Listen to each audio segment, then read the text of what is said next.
여자가 그를 알면 팔자가 세진다 하지 않았더냐. 당장 저 책들을 다 태워라. 전주 부잣집 안방에서 시어머니의 호통이 천둥처럼 울렸습니다. 시집 온 지 갓 1년 된 본처 정여인은 무릎을 꿇은 채 고개를 숙였지요. 마당에는 무당이 굿을 벌이고 있었고 활활 타오르는 불길 속으로 정여인의 책들이 한 권씩 던져지고 있었습니다. 그런데 그날 밤 침방으로 쫓겨난 정여인이 호롱불 아래서 몰래 펼친 것은 한 권의 작은 공책이었습니다. 월화야담의 이야기가 계속될 수 있도록 구독과 좋아요로 응원의 마음을 보태주세요. 자, 그럼 오늘도 감동적인 옛날 이야기 지금 바로 시작합니다. 옛날 옛적 전라도 전주 땅에 박찬판 댁이라 하면 모르는 이가 없을 만큼 떵떵거리는 부잣집이 하나 있었습니다. 너른 기와집은 행랑채만 해도 12칸이요. 곳간에 쌓인 쌀가마니가 1000석이 넘는다고 했지요. 마을 사람들은 그 집 소슬대문 앞을 지날 때마다 절로 허리가 굽었습니다. 그 집 종손에게 새로 맞이한 본처가 한 사람 있었으니 이름은 정수린이었습니다. 사람들은 그저 정여인이라 불렀지요.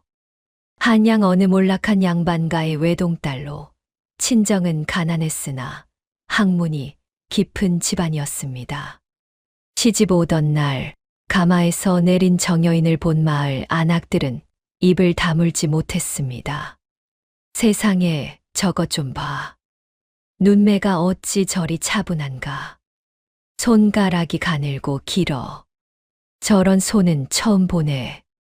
한양에서 내려왔다 하더니 자태가 보통이 아니야.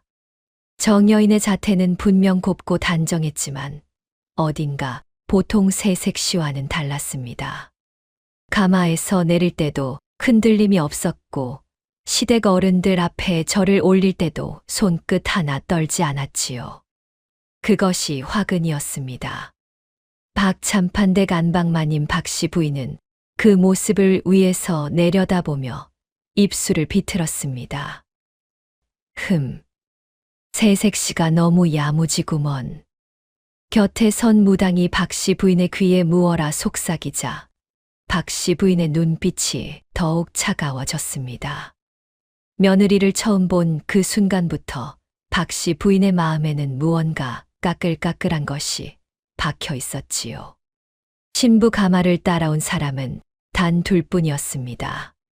친정에서부터 따라온 늙은 하인 천노인과 정여인이 어릴 적부터 손때를 묻혀 키운 책 보따리였지요. 박씨 부인의 눈이 그 책 보따리에 한참 머물렀습니다. 묵직한 무명 보자기에 쌓인 책들이 행랑채 한 귀퉁이로 들여졌지요. 한양 양반가의 따님이라더니 시집을 때 가져온 것이 책뿐이라니. 참 모를 일이로구먼. 박씨 부인이 혼잣말처럼 중얼거렸습니다. 그 곁에 무당이 또 무어라 귓속말을 했지요. 마당 한쪽에서 그 광경을 묵묵히 지켜보던 천노인은 가만히 한숨을 내쉬었습니다. 무언가 좋지 않은 예감이 늙은 가슴을 스쳤지요. 시집 온 첫 달은 그래도 평온했습니다. 정여인은 새벽같이 일어나 시부모님 진지상을 차리고 빨래며 바느질이며 모든 살림을 군말 없이 해냈지요. 손이 야무져서 무얼 시켜도 한 번에 끝났습니다. 시댁 식구들도 처음에는 흡족해했습니다. 특히 박찬판은 새 며느리가 마음에 들었던 모양이었습니다. 사랑채에 들어와 차를 한 잔 따르고 가는 정여인의 자태가 어찌나 단아하던지요. 박찬판은 가끔 며느리에게 책 한 구절을 묻기도 했습니다. 내 친정에서는 무슨 책을 보았느냐? 사서삼경을 두루 보았사옵고 시집도 몇 권 읽었사옵니다. 허허, 그래. 친정 아버님께서 손수 가르쳐 주셨던 게냐? 그러하옵니다. 박찬판이 흐뭇하게 고개를 끄덕일 때마다 안방마님 박씨 부인의 얼굴은 한 그늘씩 어두워졌지요. 그러나 박씨 부인은 아직 속내를 드러내지 않았습니다. 문제가 본격적으로 시작된 것은 어느 봄날 저녁이었습니다. 박찬판 댁에는 매달 보름마다 마을 어른들을 모아놓고 잔치를 여는 풍습이 있었지요. 그날도 술상이 한창 무르익을 무렵 박찬판이 종이 한 장을 들고 와 좌중에 내보였습니다. 이 글귀가 어느 책에서 나온 것인지 아는 이가 있소. 내 며칠을 두고 생각해도 도통 알 수가 없구려. 종이를 돌려본 어른들은 하나같이 고개를 저었지요. 그도 그럴 것이 그것은 잘 알려지지 않은 옛 시집의 한 구절이었습니다. 마을 훈장조차도 한참 들여다보다 결국 모르겠다 손을 들었지요. 허허, 이 종이는 어디서 얻으신 게요? 한양 다녀온 길에 어느 노승이 내게 건넨 것이요. 풀어보면 큰 가르침이 있다 하셨는데 도통 시작도 못하겠소. 마침 술을 따르러 들어왔던 정여인이 무심코 그 종이를 보았는데 그만 입이 먼저 움직이고 말았습니다. 그 시는 두보의 춘망 중 한 구절이옵니다. 나라는 깨어졌으나 산과 강은 그대로요. 봄이 든 성에는 풀과 나무가 깊다는 뜻이 없지요. 좌중이 일순간 조용해졌습니다. 박찬판이 눈을 크게 떴지요. 내가 이 시를 안단 말이냐? 예. 친정에서 어릴 적에 배웠사옵니다. 허허, 이런 보배가 우리 집안에 들어왔던가. 박찬판이 크게 기뻐하며 무릎을 쳤습니다. 마을 훈장도 감탄하여 고개를 끄덕였지요. 그러나 안방마님 박씨 부인의 얼굴은 시퍼렇게 굳어 있었습니다. 정여인은 그제야 자신의 실수를 깨달았지만 이미 늦은 일이었지요. 그날 밤 침소에 든 정여인을 첫노인이 조용히 불러냈습니다. 마님, 한 가지만 말씀 올리겠습니다. 무엇이요? 영감. 여인의 진짜 무기는 입에 있지 않고 손끝에 있는 법이지요. 부디 잊지 마십시오. 정여인은 그 말이 무슨 뜻인지 다 알아듣지 못했습니다. 그저 첫노인이 무얼 걱정하는가 싶어 가볍게 웃었지요. 영감, 어찌 이리 어렵게 말씀하시오. 시구 한 구절을 푼 것이 그리 큰일이오? 마님은 모르십니다. 입으로 자랑한 것은 반드시 누군가의 눈에 가시가 되는 법이지요. 더구나 여기는 한양이 아니라 시골 부잣집이옵니다. 그를 안다는 것이 곧 죄가 되는 곳이지요. 정여인은 첫노인의 깊은 눈빛을 마주 보았습니다. 어둠 속에서도 그 눈빛은 흔들리지 않았지요. 정여인의 가슴 한켠이 서늘해졌습니다. 박찬판 댁은 본래 전주 일대에서 가장 넓은 논밭을 가진 집이었습니다. 박찬판이 젊었을 적에는 글공부도 제법 한다는 소문이 있었지요. 그러나 정작 재산을 일군 사람은 안방마님 박씨 부인이었습니다. 박씨 부인은 글은 모르되 셈은 누구보다 빨랐습니다. 장리쌀을 놓아 이자를 받는 솜씨가 보통이 아니었지요. 봄에 쌀 한 가마니를 꿔주면 가을에 두 가마니를 받았고 갚지 못한 자에게는 논밭을 헐값에 빼앗는 시기였습니다. 마을 사람들은 박씨 부인을 두려워했지만 정작 본인은 자신이 글을 모른다는 사실을 늘 부끄러워했지요. 그래서 글 잘하는 사람을 보면 속으로 끓는 질투를 감추지 못했습니다. 정여인이 두보의 시구를 읊은 그 밤부터 박씨 부인의 며느리에 대한 태도가 달라지기 시작했습니다. 이튿날 아침이었습니다. 박씨 부인이 며느리를 안방으로 불러들였지요. 내가 그를 안다지. 예. 조금 배웠사옵니다. 조금이라? 그래, 한번 보여보거라. 여기 이 종이에 무어라 적혀 있는지 읽어보아라. 박 씨 부인이 내민 것은 다름 아닌 시댁의 토지 문서였습니다. 정여인은 잠시 망설였지만 시어머니의 명을 거역할 수도 없었지요.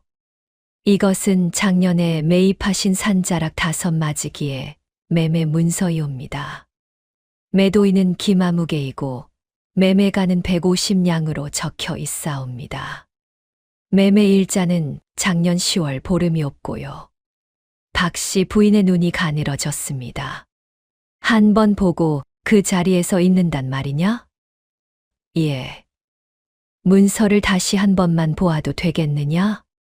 박 씨 부인이 문서를 도로 가져갔다가 잠시 후 다른 문서 한 장을 더 내밀었습니다. 이번에는 빈 문서였지요. 이건 어떠하냐?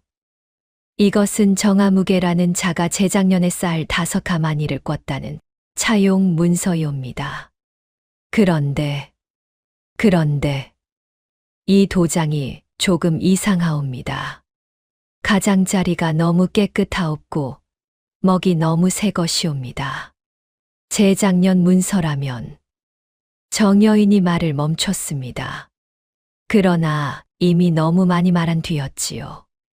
박 씨 부인의 얼굴이 사색이 되어 가는 것을 보고서야 정여인은 자기 말이 무엇을 건드렸는지 짐작했습니다. 닥쳐라. 박 씨 부인이 손바닥으로 상을 내리쳤습니다. 정여인은 흠칫 놀라 고개를 숙였지요. 여자가 그를 알면 팔자가 새진단 말을 너는 들어보지도 못했단 말이냐? 우리 집안은 대대로 안 식구는 살림만 하는 법이다. 알겠느냐?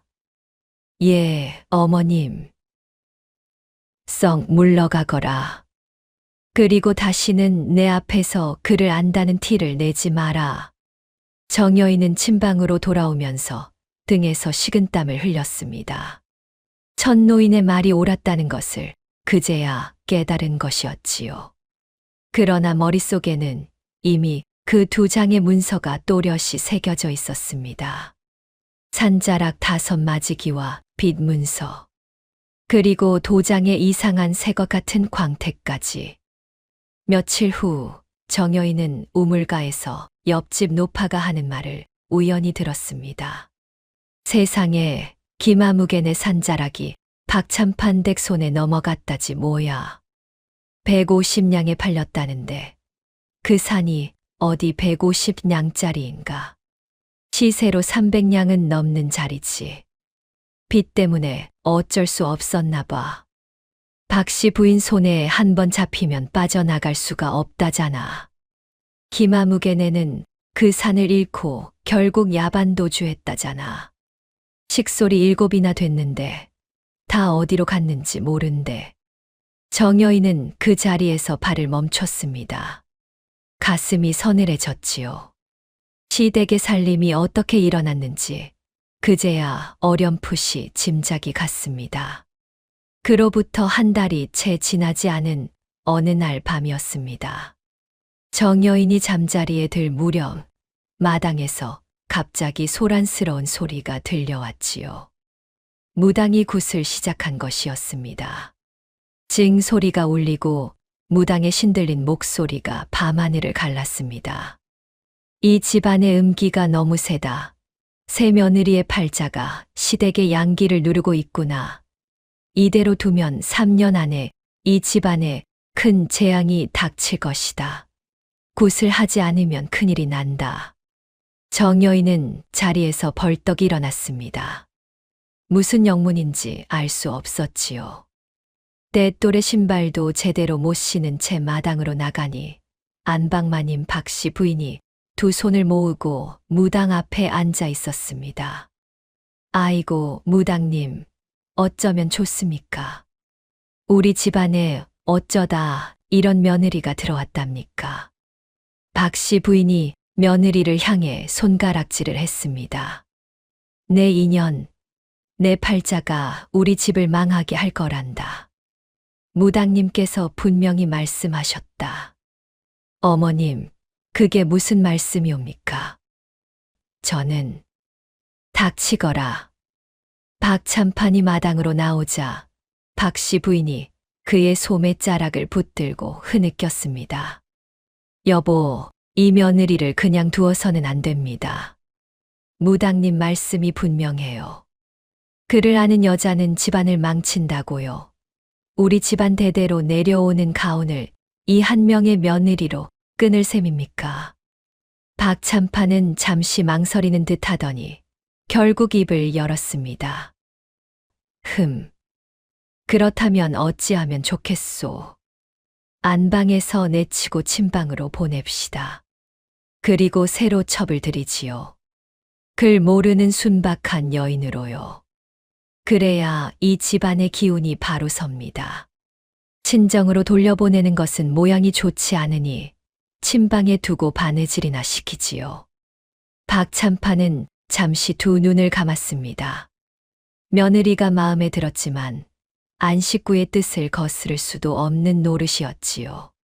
더구나 며칠 전 박 씨 부인이 무엇 때문인지 화병으로 누웠다가 일어난 뒤로는 안방마님의 말을 거역할 엄두가 나지 않았습니다. 좋소. 그리하시오.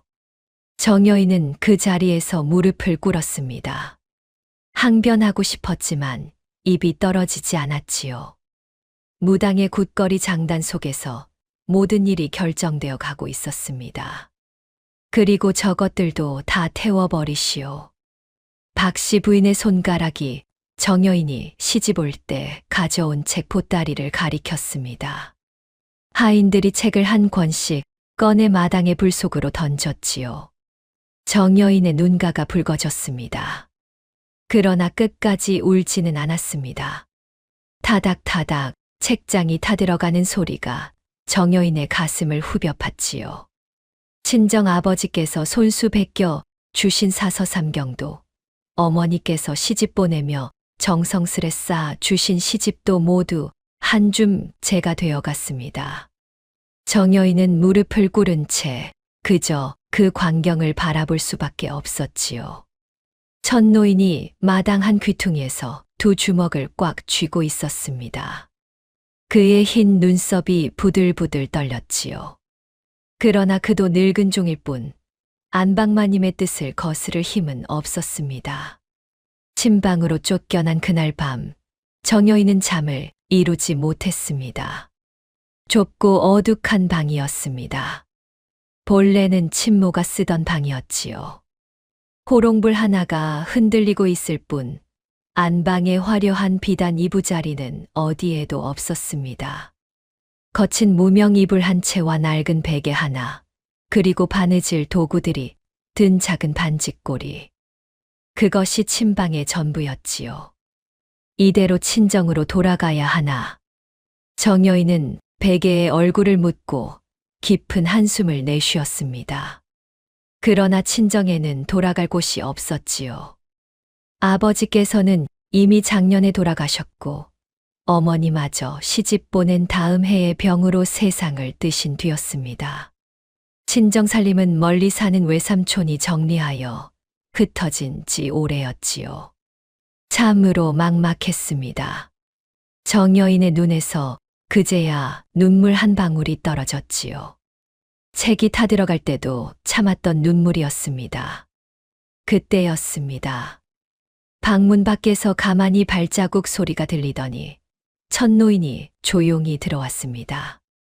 마님, 깨어 계셨습니까? 영감, 이 밤에 어쩐 일이요? 드릴 말씀이 있어 왔습니다. 천노인은 품속에서 무언가를 꺼냈습니다. 작은 공책 한 권이었지요. 무명 보자기에 정성스레 쌓여 있었습니다. 이것은 무엇이오? 마님께서 시집 오시기 전 친정 어른께서 마님 몰래 제게 맡기신 것이옵니다. 마님께서 어릴 적부터 적어 두신 글들이 묶여 있습니다. 정여인의 눈이 커졌습니다. 공책을 펼치니 어릴 적 자신의 글씨가 빼곡히 적혀 있었지요. 두보의 시도, 사서삼경의 구절도, 아버님께서 가르쳐 주신 가전 글씨체 연습본도 모두 그 안에 있었습니다. 이걸 어찌 친정 어른께서 말씀하셨습니다. 언젠가 마님께 큰 시련이 닥치면 이것을 전해드리라고요. 마님의 책이 모두 불에 탈 날이 올지도 모른다고요. 정여인은 공책을 가슴에 꼭 끌어안았습니다. 눈물이 또 한 방울 떨어졌지요. 아버님께서 이런 날을 미리 아셨단 말이오? 어른께서는 마님이 시집 가실 곳이 어떤 곳인지 알고 계셨던 듯합니다. 부잣집이라 하나 그를 천대하는 집안이라는 것을요. 그래도 외동딸을 시집 보내야 했던 부모의 마음이 어떠셨겠습니까? 정여인은 한참 동안 공책을 끌어안고 흐느꼈습니다. 천노인은 묵묵히 그 모습을 바라볼 뿐이었지요. 영감, 나는 어찌해야 하오. 그를 안다는 이유로 쫓겨났는데 어찌 이 공책을 들고 살아간단 말이오. 마님, 한 가지만 여쭈어도 되겠습니까? 말씀하시오. 천노인은 호롱불 앞에 무릎을 모으고 앉았습니다. 그의 눈빛이 차분하게 가라앉아 있었지요. 마님은 진정으로 그리 두려우십니까? 아니면 그를 안다는 것이 두려우십니까? 정여인은 대답하지 못했습니다.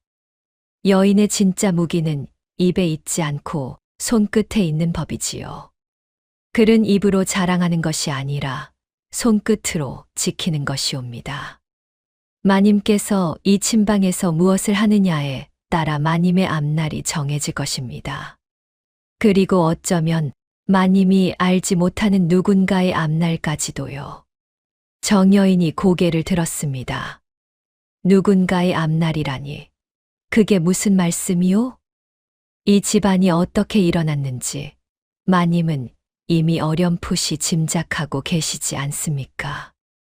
마님의 눈에 들어오는 그 모든 것들이 어쩌면 누군가의 피눈물일지도 모르옵니다. 천노인이 떠난 뒤 정여인은 호롱불 앞에 오래 앉아 있었습니다. 그리고 마침내 공책을 펼치고 붓을 들었지요.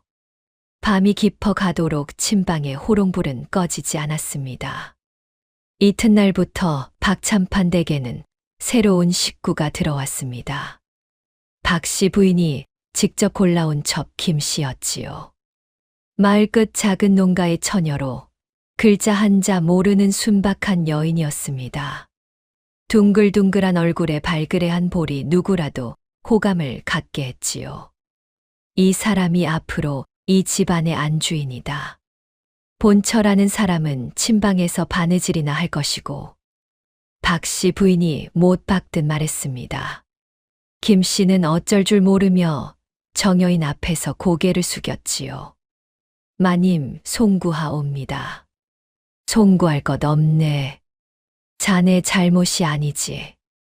정여인은 담담하게 답했습니다. 김씨는 그 말에 더 송구해 했지요. 며칠이 지나도록 김씨는 정여인을 두려워했습니다. 본처를 밀어내고 들어왔다는 죄책감 때문이었지요. 그러나 정여인은 김씨를 미워하지 않았습니다.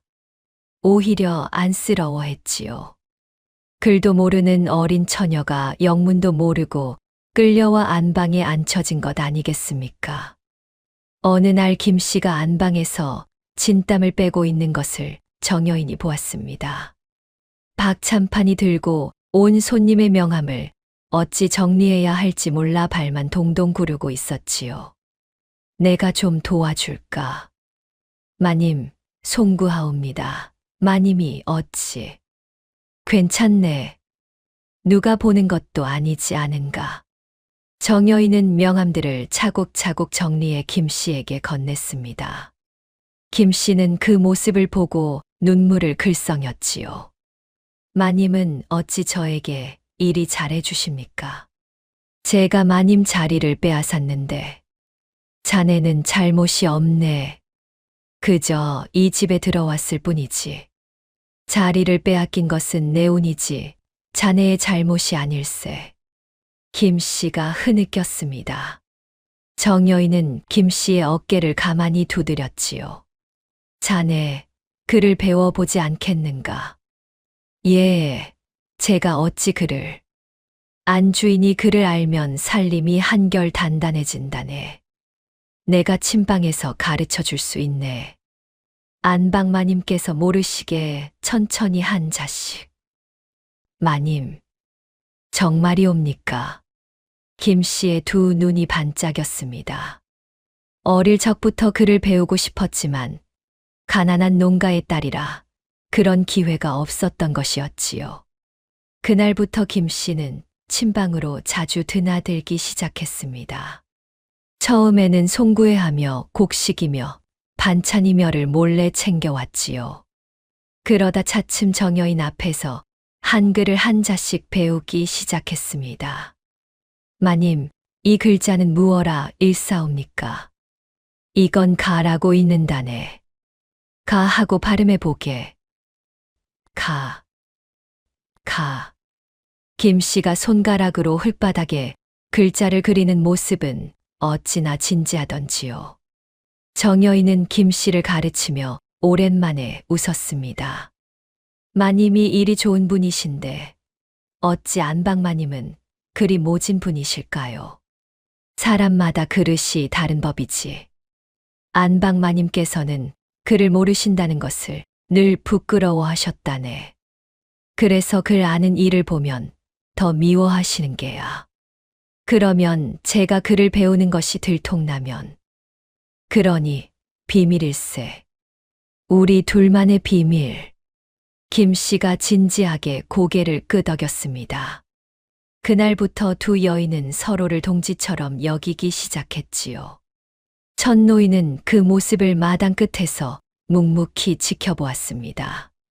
그의 입가에 옅은 미소가 떠올랐지요. 친정 어른과의 약속을 지키는 길이 이렇게 열리고 있다는 것을 그제야 짐작한 것이었습니다. 침방 생활이 한 달, 두 달 이어졌습니다. 정여인은 낮에는 바느질을 하고 밤이면 첫 노인이 가져다 준 공책을 펼쳤지요. 그러나 어느 날부터 정여인은 다른 일을 하기 시작했습니다.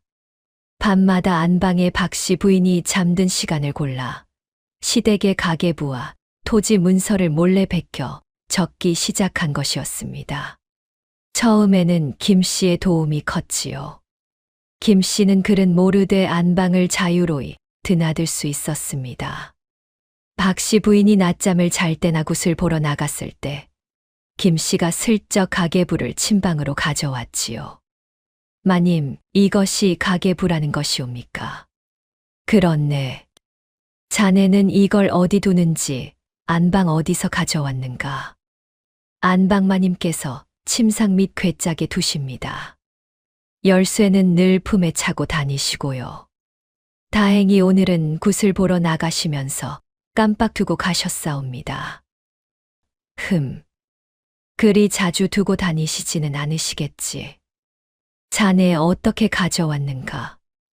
여벌 열쇠가 부엌 살강 위에 숨겨져 있는 것을 우연히 보아두었사옵니다. 정여인이 가만히 김 씨를 바라보았습니다.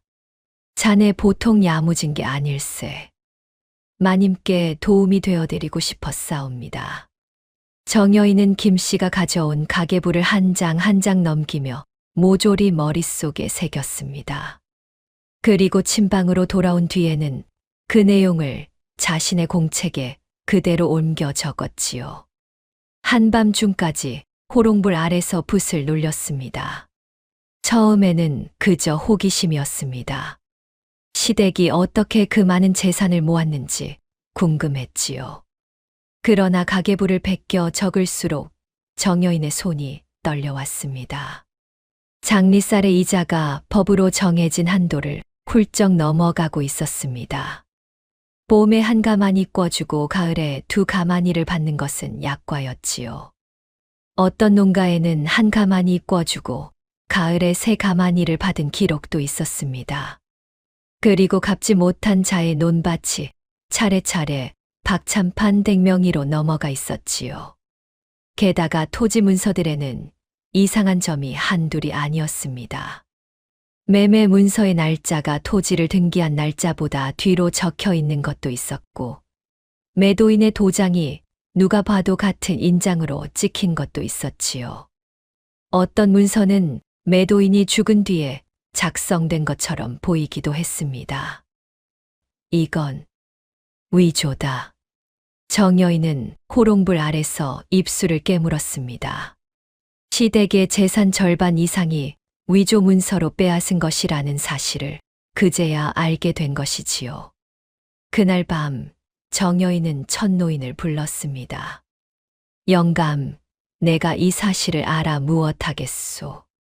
그를 안다고 쫓겨난 여인이 무얼 할 수 있단 말이오. 마님, 글은 칼과 같습니다.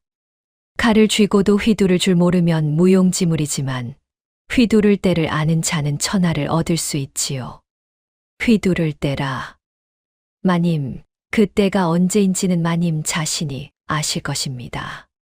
다만 그때까지는 손끝에 새겨두십시오. 입으로 옮기지 마시고요. 영감, 그런데 한 가지 마음에 걸리는 것이 있소. 이 가계부에 나오는 그 많은 농가들 말이오. 그들이 모두 야반도주하고 흩어졌다 하던데 그들의 한은 어찌하오? 천노인이 깊은 한숨을 내쉬었습니다. 마님, 한이 쌓인 곳에는 언젠가 그 한을 풀어줄 자가 나타나는 법이지요. 마님께서 손끝에 새기시는 그 글자 하나하나가 그들의 한을 풀어줄 열쇠가 될지도 모릅니다. 정여인은 고개를 끄덕였습니다. 그날부터 정여인의 공책은 두 권이 되었습니다. 한 권은 시댁의 가계부 사본이었고 다른 한 권은 위조가 의심되는 문서들의 목록이었지요. 정여인은 의심되는 모든 문서에 표시를 해두었습니다. 어느 점이 이상한지, 어느 글씨가 다른 사람의 것인지, 도장의 모양은 어떠한지 하나하나 적어두었지요. 어느 날 김씨가 안방에서 흥미로운 소식을 들고 왔습니다. 마님, 안방마님이 요즘 무당님과 함께 자주 만나시는 자가 있는데 마을 어른 최좌수님이라고 합니다. 최좌수, 그가 누구인가? 마을에서 알아주는 분이신데 이번에 박참판 댁과 큰 다툼이 있다고 하옵니다. 무슨 다툼? 잘은 모르옵니다만 무슨 빈 문서가 어쩌고 저쩌고 하시며 곧 관아에 송사를 걸겠다고 하시더이다. 정여인은 김씨의 말을 들으며 손에 든 바늘을 멈췄습니다. 빈 문서라. 그 말이 가슴에 박혔지요. 자네, 그 다툼이 어떤 것인지 좀 더 자세히 알아봐 줄 수 있겠는가? 예, 마님. 안방마님 곁에 더 자주 머물러 보겠사옵니다. 며칠 후 박참판 댁 사랑채에서 큰 언쟁이 벌어졌습니다. 정여인은 침방의 창호지 너머로 그 소리를 들었지요.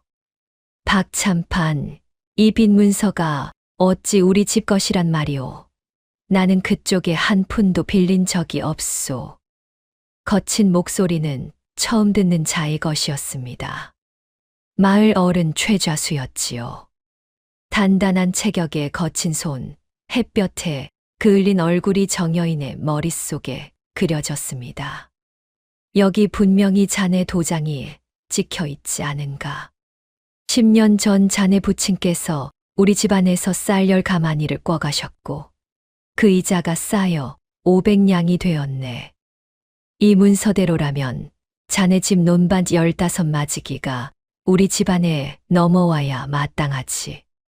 말도 안 되는 소리. 우리 아버님은 10년 전에 돌아가시기 직전이셨소. 병상에 누워 계신 분이 무슨 쌀을 꿔간단 말이오. 더구나 우리 집안은 그 무렵에 빚을 진 적이 없소. 문서가 일이 있는데 자네가 무어라 한들 무슨 소용인가. 곧 관아에 송사를 걸어 결판을 짓겠네. 내 부친의 명예를 걸고 그 문서가 위조라는 것을 증명해 보이겠소. 두고 보시오. 쾅. 문 닫히는 소리가 거칠게 울렸습니다. 최좌수가 자리를 박차고 나간 것이었지요. 정여인은 그 자리에서 숨을 죽였습니다. 빈 문서. 위조된 빚 문서. 자신이 베껴 적은 위조 문서 목록에 그 문서가 분명히 있었습니다. 그러나 정여인은 침방에 갇힌 본처일 뿐이었습니다. 무얼 할 수 있단 말입니까? 그저 답답한 마음에 가슴만 쳤지요. 그날 밤 김 씨가 잔뜩 흥분해서 침방으로 달려왔습니다. 마님, 큰일 났사옵니다. 무엇이 큰일이란 말인가? 안방마님께서 그 최좌수 어른의 빈 문서를 두고 무당님과 의논하시는 걸 들었사옵니다. 그 문서가 위조라는 것이 들통날까봐 걱정하시며 무당님께 어찌하면 좋을지 물으셨사옵니다. 정여인은 자리에서 일어났습니다. 확실한가? 예. 분명히 들었사옵니다. 무당님께서는 송사가 열리는 날 굿을 버려 관아의 사도님을 홀리겠다고 하셨고, 안방마님께서는 옥에 갇힌 최좌수 어른께 사람을 보내 협박하시겠다고 하셨사옵니다. 사람을 시켜 최좌수 어른의 어린 자식들을 잡아오겠다는 말씀까지 하셨사옵니다. 세상에, 그 지경까지 가셨단 말인가. 정여인의 손이 부들부들 떨렸습니다. 위조 문서로 가산을 빼앗는 것도 모자라 이제는 어린아이들까지 볼모로 잡겠다는 것이었지요. 더는 두고 볼 수 없다는 생각이 가슴 깊은 곳에서 끌어올랐습니다. 정여인은 김 씨의 손을 꼭 잡았습니다. 그리고 천노인을 불러오게 했지요. 천노인이 들어오자 정여인은 깊은 숨을 내쉬며 말했습니다. 영감, 휘두를 때가 왔소. 천노인의 눈빛이 깊어졌습니다. 마님, 결심하셨습니까? 그렇소. 더는 보고만 있을 수 없소. 위조 문서로 한 가문의 가산을 빼앗는 짓을 어찌 그냥 두겠소. 더구나 어린아이들까지 위협한다 하니 이는 사람의 도리를 벗어난 일이오. 마님의 안위가 걱정되옵니다. 이 일이 들통나면 마님 목숨이 위태로워질 수도 있사옵니다. 알고 있소. 그러나 영감이 말씀하지 않으셨소. 글은 휘두를 때를 아는 자가 천하를 얻는다고요. 지금이 그때요. 호롱불 아래 세 사람의 그림자가 길게 드리워졌습니다. 그날 밤부터 정여인은 침방에서 조용히 움직이기 시작했습니다. 먼저 정여인은 최좌수의 옛빛 문서를 직접 확인해야 했습니다. 김 씨가 안방에서 그 문서를 가져왔지요. 박 씨 부인이 사랑채에서 박참판과 의논하는 사이 잠시 빌려온 것이었습니다. 마님, 잠시뿐이옵니다. 한 시즌 안에 다시 가져다 두어야 하옵니다. 알았네. 서둘러야겠군. 정여인은 문서를 호롱불 가까이 댔습니다. 한참을 들여다보더니 작은 한숨을 내쉬었지요. 역시 그렇구나. 마님, 어찌 그러십니까? 이 문서를 보게. 최좌수의 부친께서 10년 전 봄에 쌀열 가마니를 꿨다고 적혀 있네. 그런데 이상한 점이 한두 가지가 아니야. 정여인은 김 씨와 천노인에게 문서를 가리키며 설명했습니다. 첫째, 이 종이의 색이 너무 새 것일세. 10년 묵은 문서라면 가장자리가 누렇게 변하고 접힌 자국이 달아 있어야 하는데 이 종이는 잿빛이 일정하고 접힌 자국에도 다름이 없네. 종이는 시간이 가면 반드시 빛이 바래는 법이거늘. 천노인이 고개를 끄덕였습니다. 정여인은 다음을 가리켰지요. 둘째, 먹의 색일세. 보게나. 이 글자의 먹이 새카만 광택을 띠고 있지. 10년이 지난 먹은 이렇게 광택이 남아있지 않네. 빛을 받으면 약간 갈색으로 바래야 하지. 이건 길어야 1년 안에 쓴 글자야.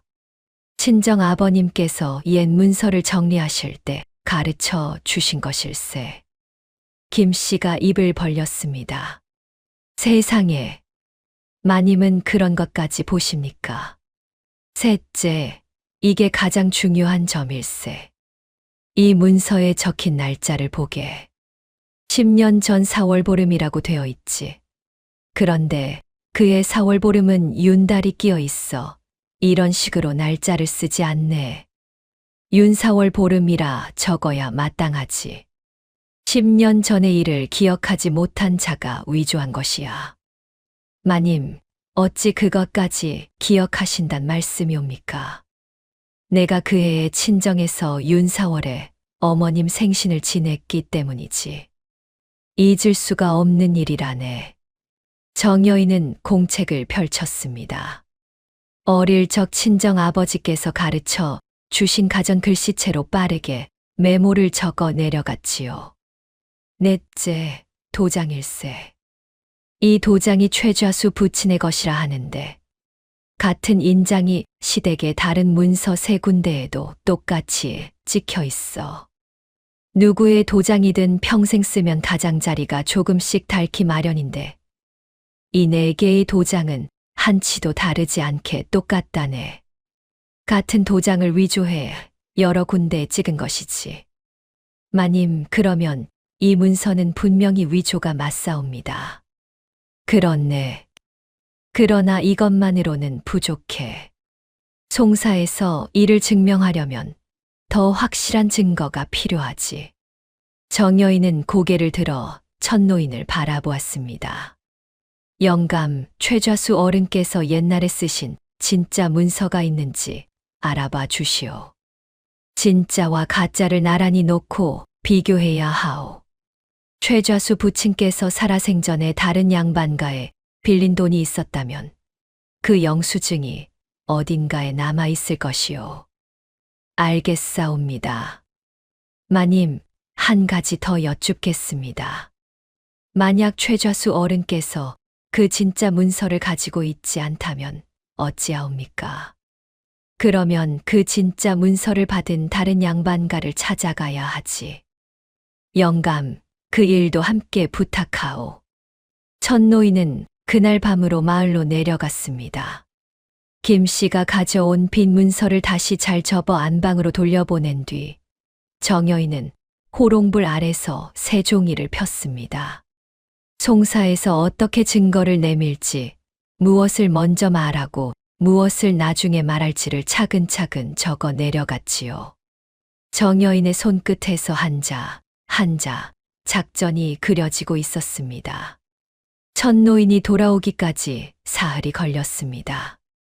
그 사흘 동안 정여인은 침방에서 한시도 마음을 놓지 못했지요.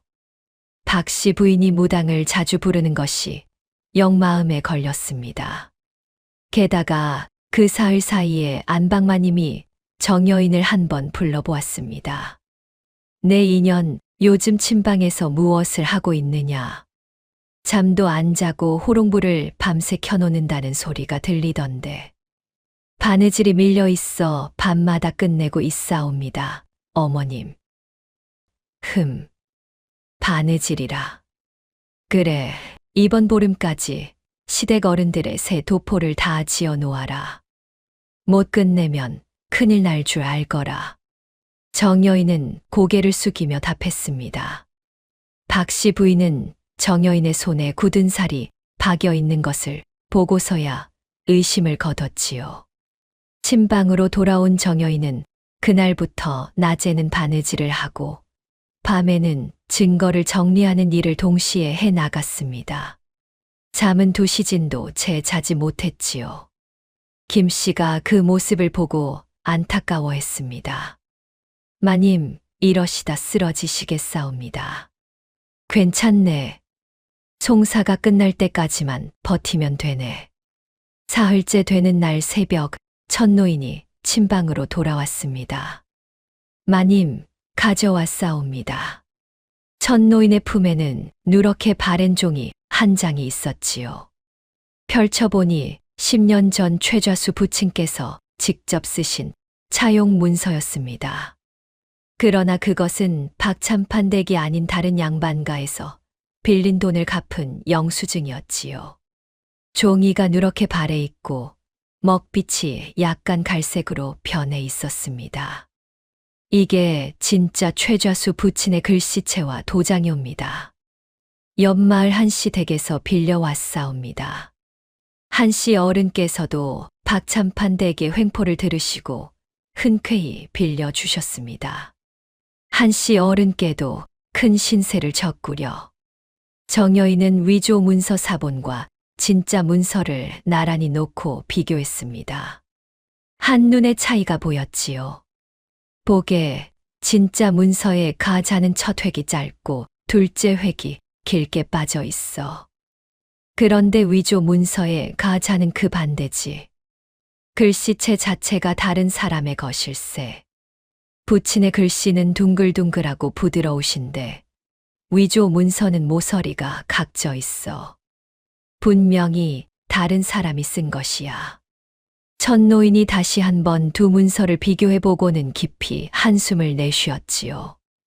이렇게 다른데 어찌 박참판 댁 사람들은 이를 몰랐을까요? 몰랐다기보다는 마을 사람들이 그를 잘 모른다 여기고 만만하게 본 것이지. 누구도 글씨체까지 비교해가며 따질 줄은 모르리라 여긴 것이요. 마님, 이 정도면 송사에서 충분히 이길 수 있지 않사옵니까? 김씨가 옆에서 물었습니다. 정여인이 고개를 저었지요. 아직 한 가지가 더 필요해. 정여인은 자신의 공책을 펼쳤습니다.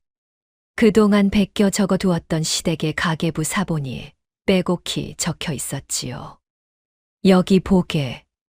시댁의 가계부에는 10년 전 봄에 최좌수 부친께 쌀열 가마니를 꿔준 기록이 없네.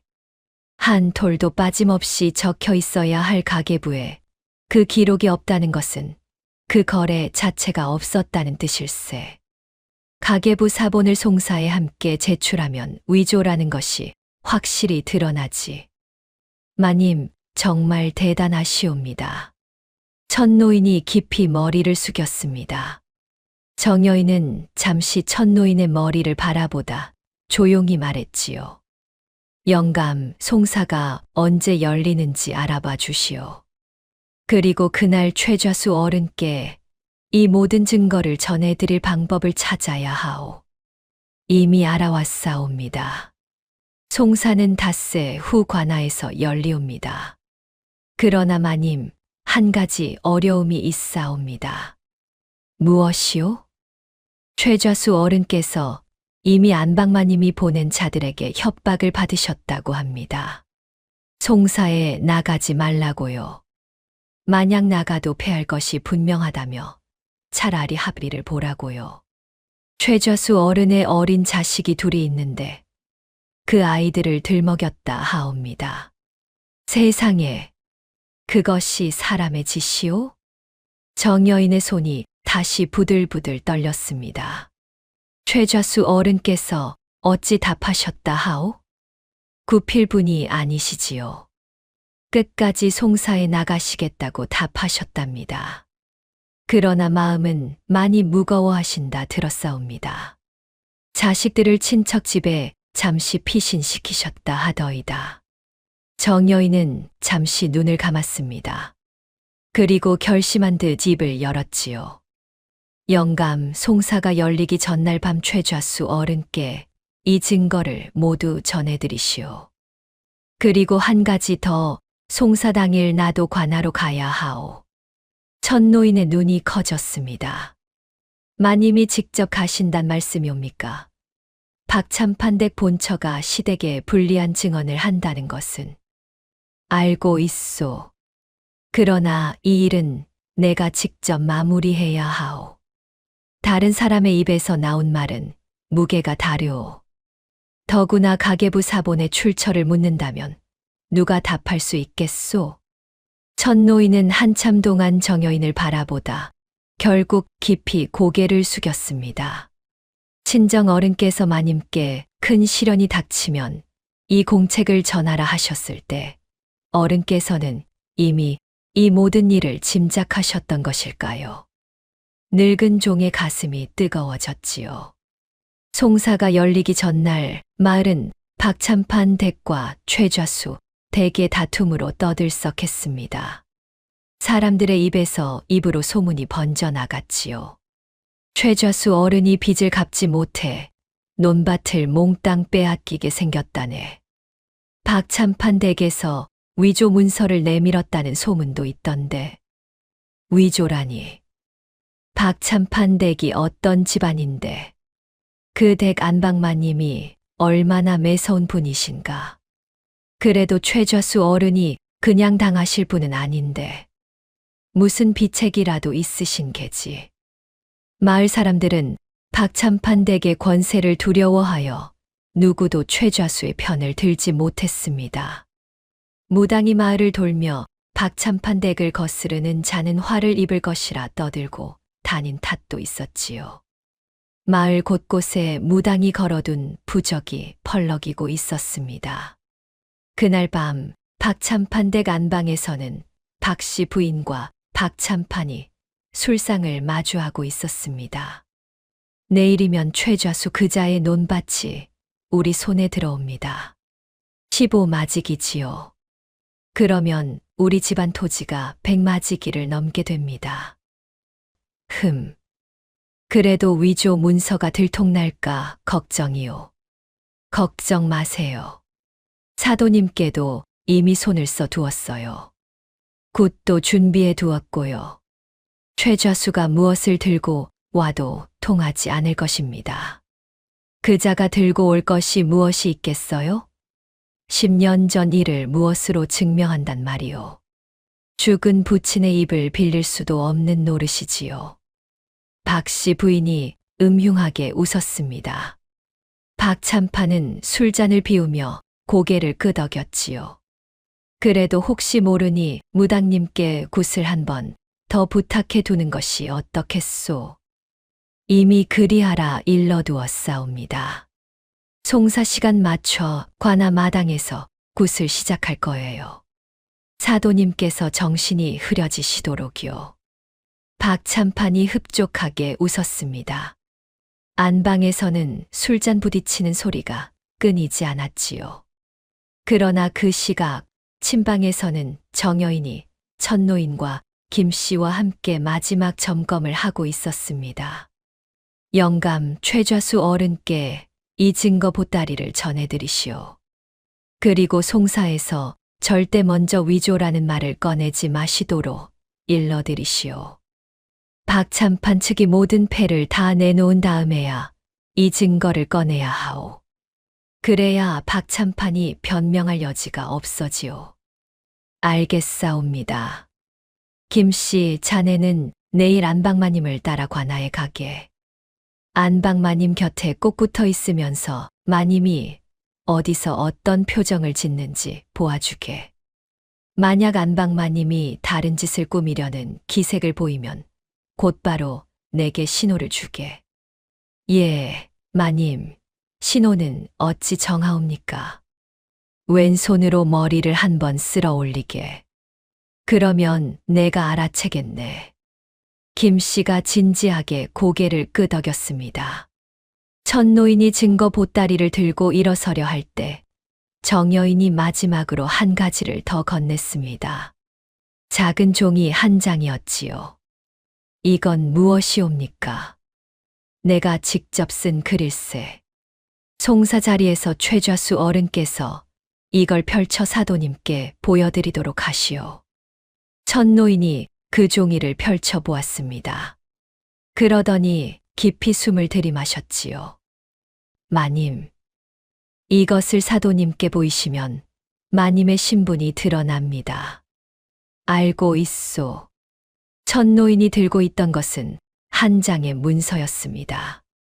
정여인의 친정 아버지께서 살아생전 한양에서 큰 학자로 이름을 떨치셨던 분이라는 증명서였지요. 그분은 정승의 학문버시였고 임금께서도 그분의 글을 칭찬하셨던 분이셨습니다. 정여인이 그 가문의 외동딸이라는 것이 드러나면 박찬판 댁이 본처를 친방으로 쫓아낸 것이 보통 일이 아니게 되지요. 마님, 그 증명서는 마님께서 어찌 가지고 계셨사옵니까? 친정 살림이 모두 흩어졌다 들었사온데 영감이 가져다 준 그 공책 안에 끼워져 있었네. 친정 아버님께서 미리 준비해 두신 것이지. 언젠가 내가 이 종이를 펼치는 날이 올 줄 알고 계셨던 모양일세. 어른께서는 모든 것을 미리 짐작하셨던 모양입니다. 천노인의 눈에 잠시 물기가 어렸습니다. 이 길이 가장 빠른 길이오. 영감, 가시오. 천노인은 깊이 절을 올린 뒤 마당으로 사라졌습니다. 침방에 남은 정여인은 호롱불 앞에 무릎을 모으고 앉아 깊은 숨을 내쉬었지요. 내일 아침이면 모든 일이 결판이 날 것이었습니다. 정여인의 손끝이 1년 동안 새겨온 모든 것이 그 한자리에서 빛을 발할지 아니면 모두 무너질지. 호롱불 그림자가 벽에 길게 드리워졌습니다. 송사가 열리는 날 아침이었습니다. 관아 마당에는 마을 사람들이 가득 모여 있었지요. 박참판과 박씨 부인은 한껏 차려입고 사도님 앞에 섰습니다. 박씨 부인은 보라색 비단 저고리에 옥색 치마를 입고 손가락마다 가락지를 끼고 있었지요. 김씨가 그 뒤를 따랐고요. 맞은편에는 최좌수가 굳은 얼굴로 서 있었습니다. 그의 손에는 천노인이 전해준 증거 보따리가 들려 있었지요. 어젯밤 한숨도 자지 못했는지 눈가가 거무스름했지만 눈빛만은 형형하게 빛나고 있었습니다. 관아 마당 한쪽에서는 무당이 곧 준비를 하고 있었습니다. 정여인은 마을 사람들 틈에 몸을 숨긴 채 그 모든 광경을 지켜보았지요. 김씨가 안방마님 뒤에서 살짝 고개를 돌려 정여인 쪽을 흘끔 보았습니다. 사도님이 좌중을 둘러보며 입을 열었습니다. 오늘 송사는 박참판 댁과 최좌수 댁 사이의 빈 문서에 관한 것이다. 박참판은 10년 전 최좌수의 부친께서 쌀 10가마니를 꿔갔다며 그 이자가 쌓여 500냥이 되었다 주장하고 있다. 그 증거로 차용 문서를 제출하였다. 최좌수는 이를 부인하고 있는 바 사실 관계를 따져보겠다. 박참판이 먼저 나섰습니다. 사도님, 이 문서를 보십시오. 분명히 최좌수 부친의 도장이 찍혀 있사옵니다. 글씨도 그분의 것이 없고 날짜도 분명하옵니다. 무엇이 더 필요하옵니까? 박참판이 문서를 사도님께 올렸습니다. 사도님은 문서를 자세히 살펴보더니 고개를 끄덕였지요. 도장과 글씨가 분명하구나. 최좌수, 그대는 무어라 답하겠느냐? 박씨 부인이 옆에서 의기양양하게 웃었습니다. 무당이 마당 한쪽에서 슬그머니 굿을 시작하려 했지요. 그러나 그때 최좌수가 한 발 앞으로 나섰습니다. 사도님, 그 문서는 위조이옵니다. 위조라, 무엇으로 그것을 증명하겠느냐? 여기 증거가 있사옵니다. 최좌수가 보따리를 풀었습니다. 진짜 차용 문서와 글씨체 비교 자료, 그리고 박참판 댁의 가계부 사본 일부가 차례차례 사도님 앞에 놓였지요. 박씨 부인의 얼굴이 처음으로 흔들렸습니다. 먼저 이것은 부친께서 10년 전 직접 쓰신 진짜 차용 문서이옵니다. 옆마을 한씨 댁에서 빌려온 것이옵니다. 보십시오. 글씨체가 박참판 댁이 내민 문서와 전혀 다르옵니다. 부친의 진짜 글씨체는 자의 첫 획이 짧고 둘째 획이 길게 빠지옵는데 위조 문서는 그 반대이옵니다. 글자 모서리도 부친의 것은 둥글둥글하옵고 위조 문서는 각져 있사옵니다. 사도님이 두 문서를 나란히 놓고 비교했습니다. 차이가 한눈에 드러났지요. 마당에서 마을 사람들이 술렁이기 시작했습니다. 세상에 정말로 글씨가 다르구먼. 그러게 말일세. 누가 봐도 다른 사람 글씨야. 박씨 부인의 손가락이 부들부들 떨리기 시작했습니다. 최좌수가 말을 이었지요. 이것만이 아니옵니다. 위조 문서에 적힌 날짜를 보십시오. 10년 전 4월 보름이라 되어 있사옵니다. 그러나 그 해는 윤사월이 있던 해이옵니다. 당시 사람이라면 누구나 윤사월 보름이라 적었을 것이옵니다. 더구나 종이 색과 먹빛을 보십시오. 10년 묵은 문서라 하기에는 너무 새 것이옵니다. 박참판의 얼굴이 새파랗게 변하기 시작했습니다. 박씨 부인은 무당을 흘끔 돌아보며 발을 동동 굴렀지요. 무당이 굿을 시작하려 징을 들어 올렸으나 사도님이 한 손을 들어 제지했습니다. 굿은 무슨 굿이냐? 송사 자리에서 무엄하다. 당장 그 징을 내려놓아라. 무당이 사색이 되어 징을 내려놓았습니다. 마당 분위기가 한순간에 무거워졌지요. 최좌수, 계속하라. 최좌수가 마지막 증거를 꺼냈습니다. 마지막으로 이것은 박참판 댁의 가계부 사본 일부이옵니다. 박참판 댁의 가계부는 한 톨의 쌀도 빠짐없이 기록되어 있다 들었사옵니다. 그러나 10년 전 4월에 우리 부친께 쌀열 가마니를 꿔준 기록은 어디에도 없사옵니다. 거래 자체가 없었다는 뜻이옵니다. 박씨 부인이 비명을 질렀습니다. 세상에, 어찌 우리 집 가계부 사본이 그 자의 손에 있단 말이냐? 누가 훔쳤느냐? 박씨 부인이 두리번거리며 김씨를 노려보았습니다. 김씨가 흠칫 놀라 뒤로 물러섰지요. 그러나 그때 관아 마당 한쪽에서 한 여인이 천천히 걸어 나왔습니다. 침방에서 쫓겨난 본처 정여인이었습니다. 마당이 일순간 술렁였습니다. 박참판이 입을 떡 벌렸지요. 네, 내가 어찌 여기에. 제가 직접 베껴 적은 것이옵니다. 아버님. 정여인은 사도님 앞에 무릎을 꿇고 정중히 절을 올렸습니다. 자세는 한치의 흐트러짐도 없었지요. 침방에서 쫓겨난 본처라기보다는 한양의 양반과 따님 같은 자태였습니다. 사도님 송구하옵니다. 시댁에 이리오나 제가 직접 사실을 말씀 올리겠사옵니다. 박참판 댁의 가계부 사본은 제가 침방에서 1년 가까이 베껴 적어둔 것이옵니다.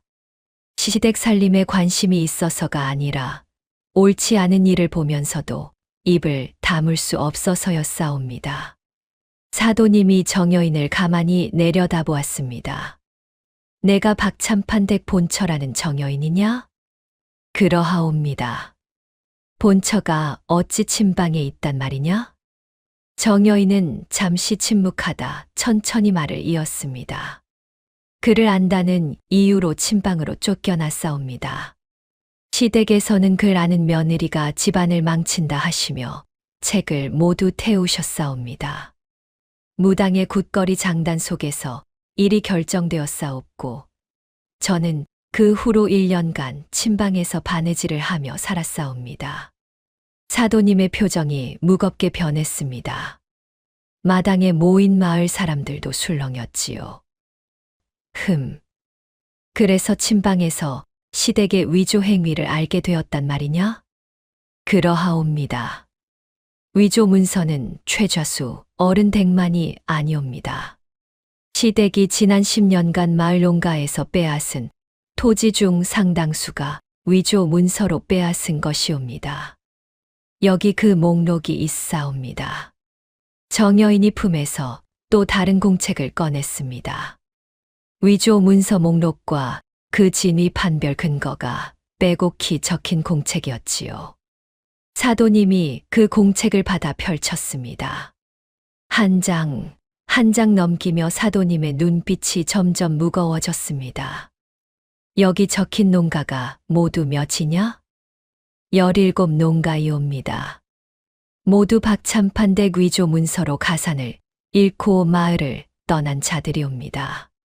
그중 5가구는 야반도주하여 행방이 묘연하옵고 7가구는 다른 마을에 빈손으로 살고 있사옵니다. 나머지 5가구는 식솔이 흩어져 그 자손을 찾아야 할 것이옵니다. 박참판의 무릎이 꺾였습니다. 박씨 부인은 아무 말도 못하고 입만 벌리고 있었지요. 정여인이 마지막으로 한 장의 종이를 더 꺼냈습니다. 사도님, 한 가지 더 말씀 올릴 것이 있사옵니다. 이것은 저희 친정 가문 증명서이옵니다. 정여인이 2 손으로 그 종이를 사도님께 올렸습니다.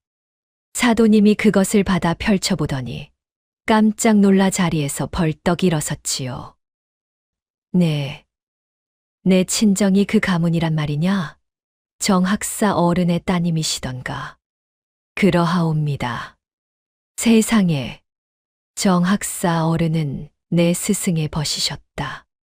그 따님이 친방에 쫓겨났다 들으니 내 가슴이 다 미어지는구나. 어찌 그동안 한마디 말도 없었느냐. 제가 친방에 있으면서 마님이라는 신분을 내세우고 싶지 않았사옵니다.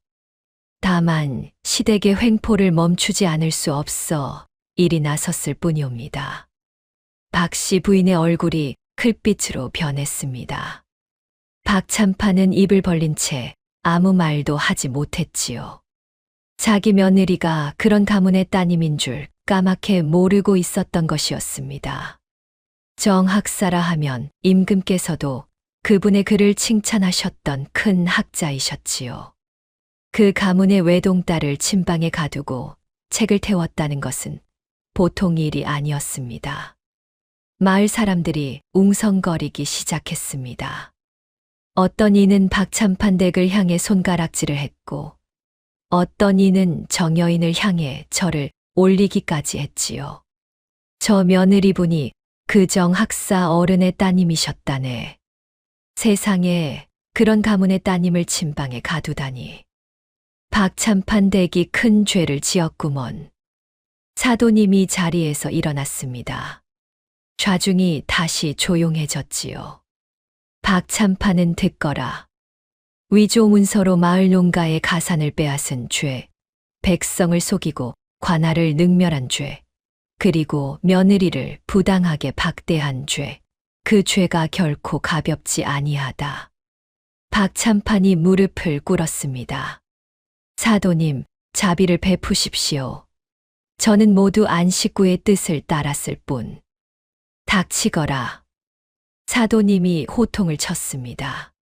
가장이라는 자가 안식구의 뜻에 따라 백성을 속였단 말이냐? 그것이 더 큰 죄이거늘. 위조 문서로 빼앗은 토지를 모두 원래 주인에게 돌려주어라. 빼앗은 자가 죽었으면 그 자손에게 돌려주어라. 또한 그 모든 농가에 위자료로 쌀 5가마니씩을 배상하라. 박씨 부인은 위조 문서를 직접 만든 죄로 곤장백대에 처하고 옥에 가둘 것이다. 박참판 또한 곤장 50대에 처하고 직첩을 거두어드리겠다. 무당은 송사를 어지럽힌 죄로 마을에서 추방하고 다시는 굿을 버리지 못하게 하라.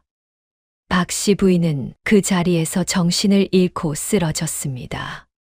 무당은 사색이 되어 도망치려 했으나 포졸들에게 붙잡혔지요. 박참판은 부들부들 떨며 머리를 조아렸습니다. 사도님이 다시 정여인을 향해 말했습니다. 정여인은 들으라. 그대의 글이 한 마을을 구하였다. 그대의 손끝이 정의를 세웠다. 그대가 박참판 댁에 그대로 머무를 것인지 친정으로 돌아갈 것인지는 그대 뜻에 맡기겠다. 정여인은 잠시 침묵했습니다. 그리고 천천히 입을 열었지요. 사도님, 한 가지만 청을 올리고 싶사옵니다. 말하라. 박참판 어른과 함께 들어온 김씨를 본처로 삼게 해 주시옵소서. 김씨는 글은 모르오나 마음이 맑고 의리가 깊은 여인이옵니다. 박참판댁이 다시 올바른 길로 갈 수 있도록 김 씨가 안주인이 되어 살림을 꾸려가는 것이 마땅하다 생각하옵니다. 더불어 김 씨는 그동안 저에게 큰 도움을 준 자이옵니다. 마당에 모인 사람들이 술렁였습니다. 김 씨가 깜짝 놀라 정여인을 바라보았지요. 마님, 어찌 그런 말씀을. 자네는 좋은 사람일세. 이 집안에 그대 같은 안주인이 필요하네. 빼앗긴 농가의 토지를 돌려주는 일도, 새 살림을 꾸려가는 일도 자네가 맡아주게. 사도님이 고개를 끄덕였습니다. 그대 뜻이 그러하다면 그리하라. 정여인, 그대는 어찌 살 것이냐? 저는 다시 한양으로 올라가 친정 아버님께서 못다 이루신 학문을 이어가고 싶사옵니다. 친정 옛집을 되찾을 수 있다면 그곳에서 책을 펼치고 싶사옵니다. 사도님이 깊이 한숨을 내쉬며 미소 지었습니다. 좋도다. 정학사 어른의 따님다운 뜻이로다. 친정 옛집을 찾는 일은 내가 직접 한양에 서찰을 보내 돕도록 하겠다. 정여인이 깊이 절을 올렸습니다. 마당의 마을 사람들이 모두 일어나 정여인을 향해 절을 올렸지요. 위조 문서로 가산을 잃었던 농가의 자손들도 어디서 소식을 들었는지 관아 마당으로 모여들기 시작했습니다. 모두가 정여인 앞에 무릎을 꿇고 절을 올렸지요. 송사가 끝난 후 박참판댁은 빈 껍데기만 남았습니다. 박씨 부인은 곤장 100개를 맞고 옥에 갇혔다가 1년 후에 풀려났지만 그동안 박참판댁의 토지는 모두 원래 주인들에게 돌아간 뒤였지요. 박참판은 곤장을 맞고 화병으로 자리에 누웠고 직첩까지 거두어진 뒤에는 마을에서 더는 누구도 그 집을 떵떵거리는 부잣집이라 부르지 않았습니다. 새로 안주인이 된 김 씨는 정여인이 가르쳐 준 한글을 차츰차츰 익혀갔습니다. 가계부도 한 줄 한 줄 스스로 적기 시작했지요. 비록 살림이 예전 같지는 않았지만 마을 사람들의 신망은 오히려 두터워졌습니다.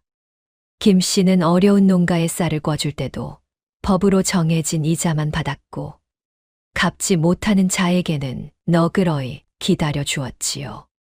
야반도주했다 돌아온 농가의 식솔들에게는 따뜻한 밥상을 차려 주었습니다. 정여인은 천노인과 함께 한양으로 올라갔습니다. 떠나는 날 김 씨가 정여인의 손을 꼭 잡고 울었지요. 마님 덕분에 제가 오늘이 있사옵니다. 부디 한양 가셔서 평안하소서. 마님이 가르쳐 주신 글자 한자 한자 평생 잊지 않겠사옵니다. 자네도 부디 이 집안을 잘 이끌어 주게. 자네는 이미 안주인의 그릇을 가졌네. 마을 사람들이 마을 어귀까지 따라 나와 정여인을 배웅했습니다. 최좌수도 2 어린 자식을 데리고 나와 깊이 절을 올렸지요. 정여인은 그 모든 사람들에게 일일이 인사를 건넸습니다. 한양에 도착한 정여인은 친정 아버지께서 쓰시던 옛집을 다시 찾았습니다. 사도님의 서찰 덕분에 외삼촌이 정리해 다른 자에게 넘어가 있던 그 집을 어렵지 않게 되찾을 수 있었지요. 그 옛집의 안방에 한 권의 새 책을 펼쳤습니다. 아버지께서 못다 쓰신 학문책의 다음 장이었습니다. 호롱불이 흔들리지 않고 곧게 타올랐지요. 책장을 넘기는 정여인의 손끝은 예전보다 더욱 차분하고 단단해져 있었습니다. 1년의 침방 생활이 정여인의 손끝에 새겨준 단단함이었습니다.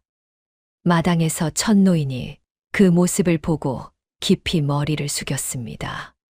친정 어른과의 약속을 마침내 다 지킨 늙은이의 얼굴에는 평화로운 미소가 떠올라 있었지요. 그 모습을 본 정여인이 자리에서 일어나 마당으로 나갔습니다. 영감, 이제 영감도 좀 쉬셔야지요. 마님이 책을 펼치시는 모습을 보니 이 늙은이가 오래 살아 이런 날을 본 것이 다행이옵니다. 두 사람은 마당의 감나무 아래에 나란히 섰습니다. 가을바람에 감나무 잎이 한 잎, 두 잎 떨어졌지요. 정여인은 그 잎을 손바닥에 받아들고는 가만히 미소 지었습니다. 여인의 진짜 무기는 입에 있지 않고 손끝에 있는 법입니다.